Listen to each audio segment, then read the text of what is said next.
Welcome back to Motivated Motorsports. Today's episode, we are taking the S-10 out for its first fucking pass. Maybe.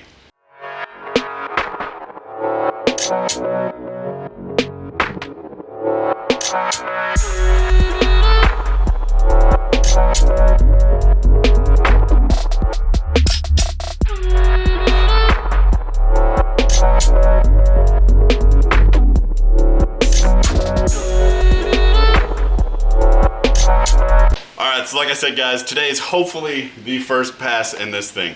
I have no idea if it's actually going to happen. If you guys follow me on Instagram, you guys know that it has been kind of a roller coaster to get this thing out. The first weekend that I intended to take it out, got everything worked on, ended up having a fuel line leak, got that fixed, then the races were canceled, then they weren't. Got out there, finally about ready to roll into the water box, and it downpours. Literally right there. The starting line is right there.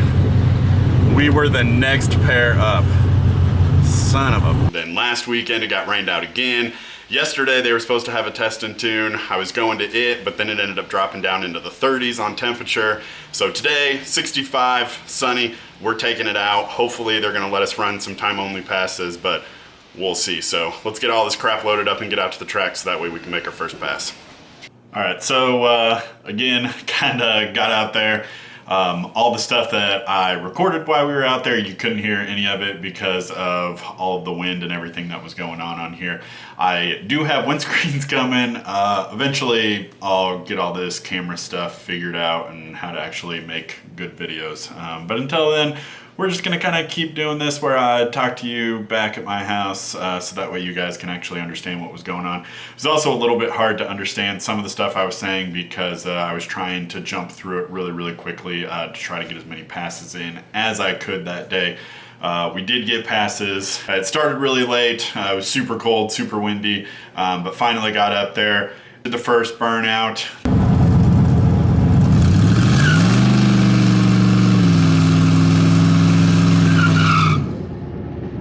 Took off down this track. Time only action going on here. Got the Dodge Charger paired up with the Chevy S-10 pickup truck.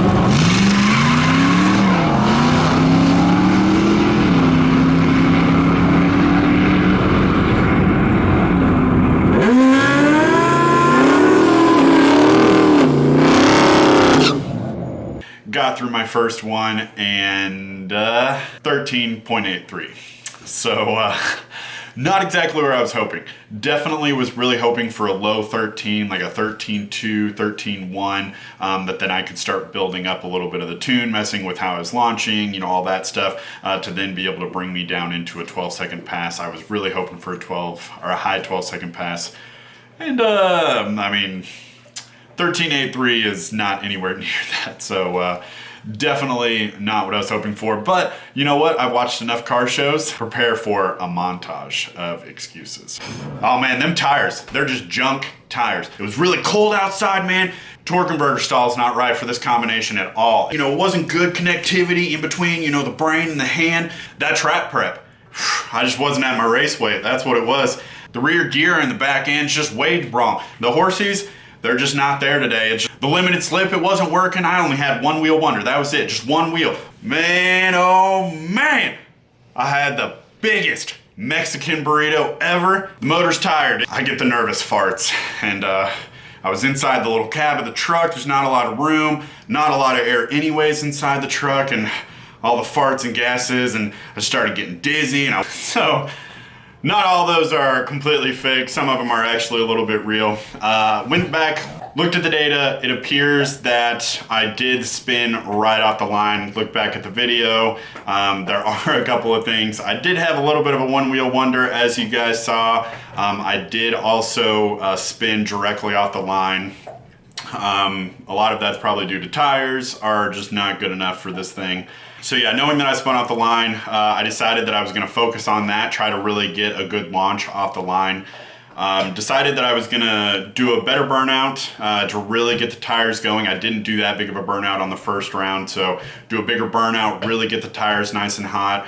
I lowered the tire pressure on it just a little bit. I did change the shock settings in the rear. just to try to kind of help load it a little bit better, loosen them up a little bit so that way they would compress a little faster. And then I was gonna drop the launch RPM. So where I was launching on the first round, I just kind of held it at about 2 grand, 2,500, and then just mashed directly into it right off the line. Obviously that wasn't working, so I figured I would drop it back down to launching at about 1,500, 1,800 just off idle, just pick it up off idle just a little bit, and then once I launched off of that, then slowly roll into the throttle and see if that would work. So that was kind of the plan for second round, to then be able to give me a little bit better launch, hopefully drop that 60-foot time down just a little bit. 60-foot time on the first round was like a 2.1. So not anywhere near where it needs to be. So I decided I would make all those changes and then be able to hopefully get a little bit better run off of that.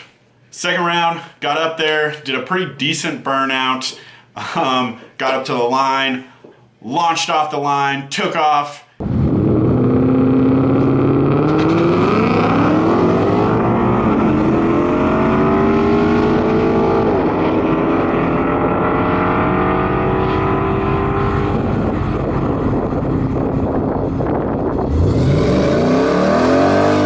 Realized something wasn't right. I forgot to put it back down into first after doing the burnout, so I left in second gear. I don't know what to tell you about that one. It's just is what it is. I fucked up. Whoops. Round 3, got back up there again, kind of all of the stuff that I was talking about before, checking launch RPMs, doing a really good burnout.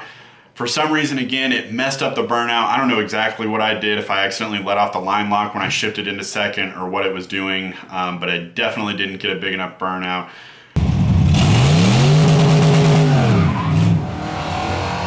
Took off and just wasn't there.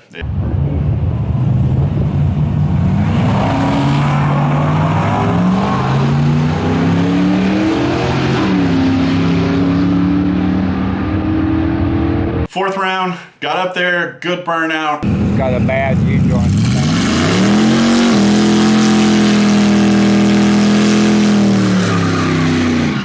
Everything was going good. Launch off the line.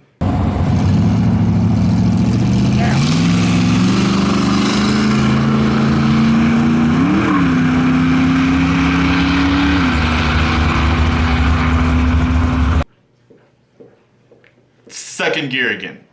Damn it. I mean, what are you gonna do, right? Throwaway runs. Oops.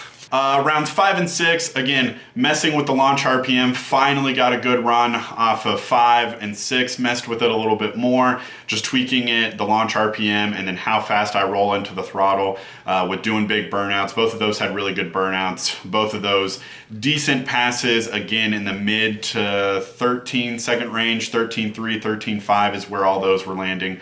Finally, on round 7, so my 7th pass down the track, finally, good burnout.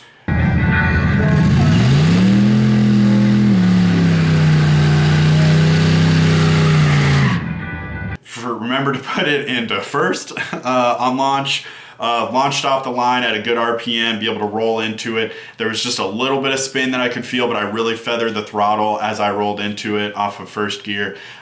Made a good pass, it felt good. I knew it felt good, everything was going good.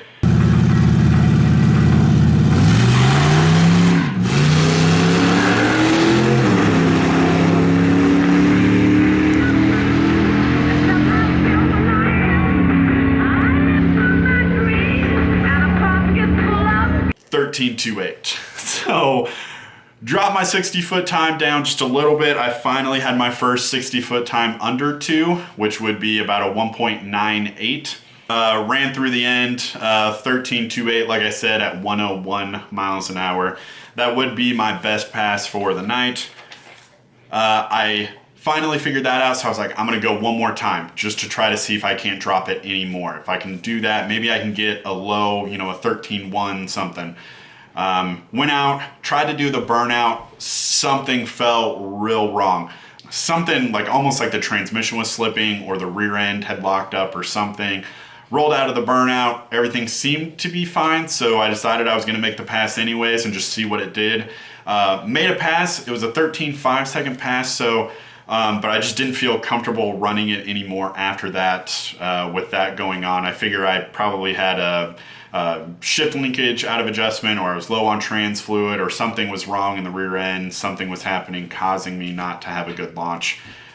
Or not to have a good burnout. So I figure best to load it up on the trailer, take it home, check it all. So after looking at all the data, going back through everything, there's lots of things that I need to change.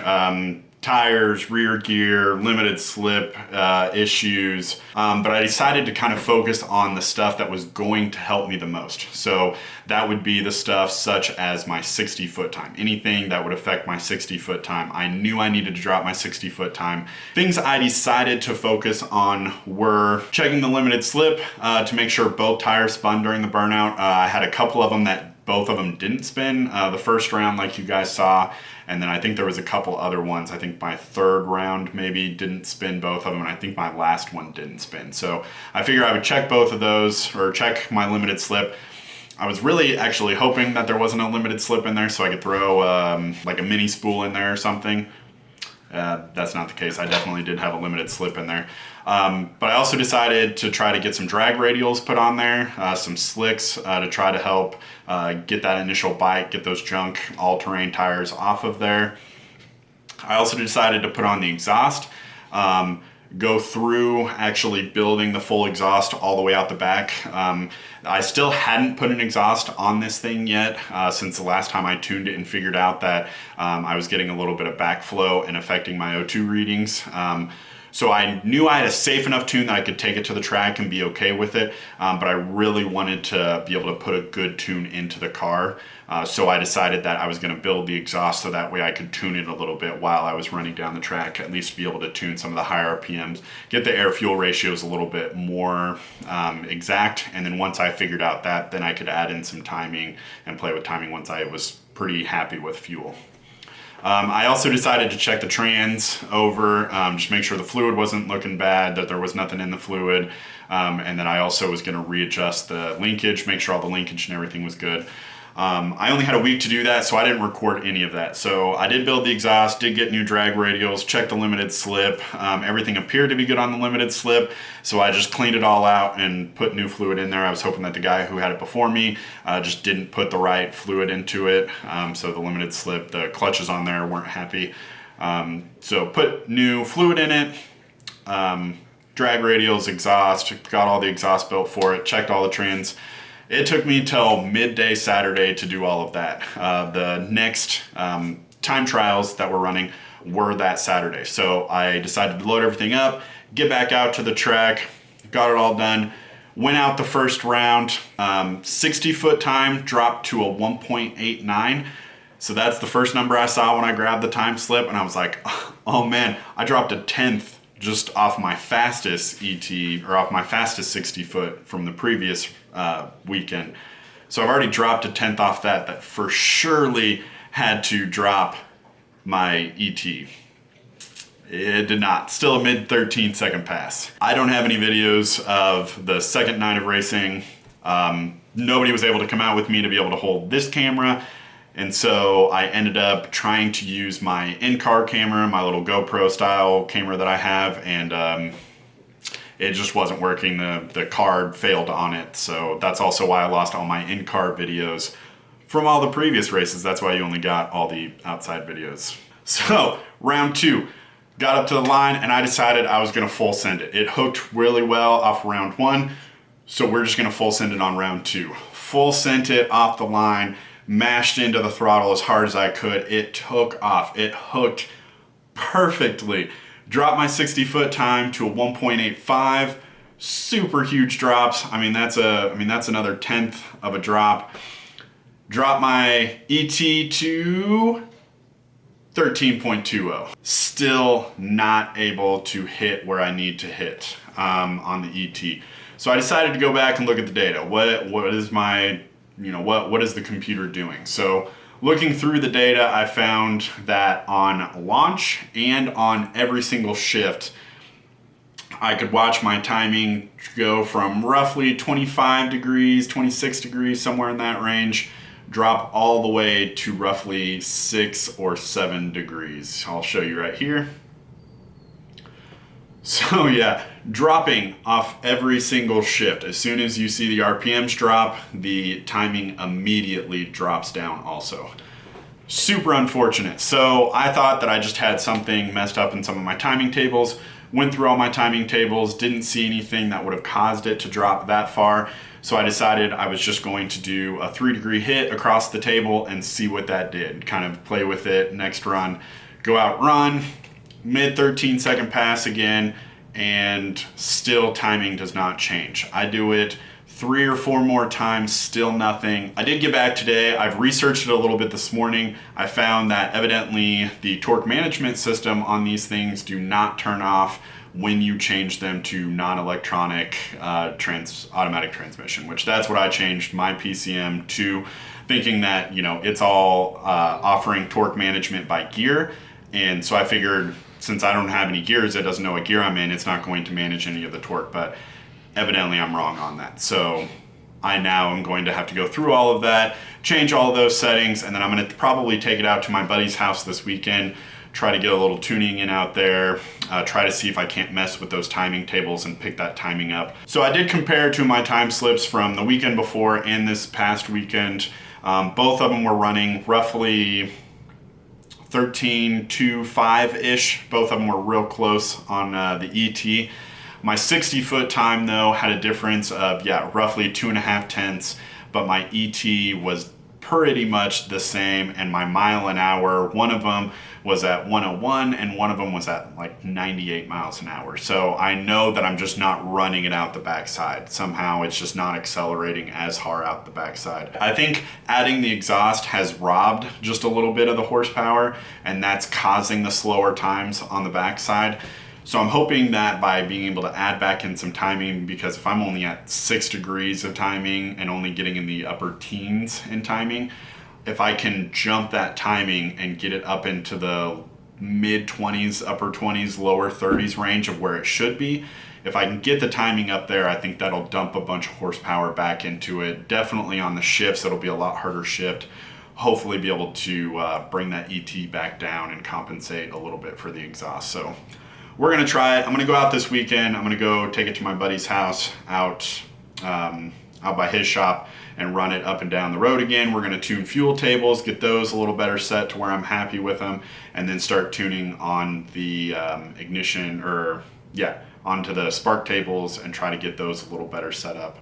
Thanks for watching. Like always, go check out my Instagram, Motivated Motorsports. Typically I post video or pictures and some information up there before I do these videos. So if you guys are wanting to know kind of what's happening before I make these videos, go check out that.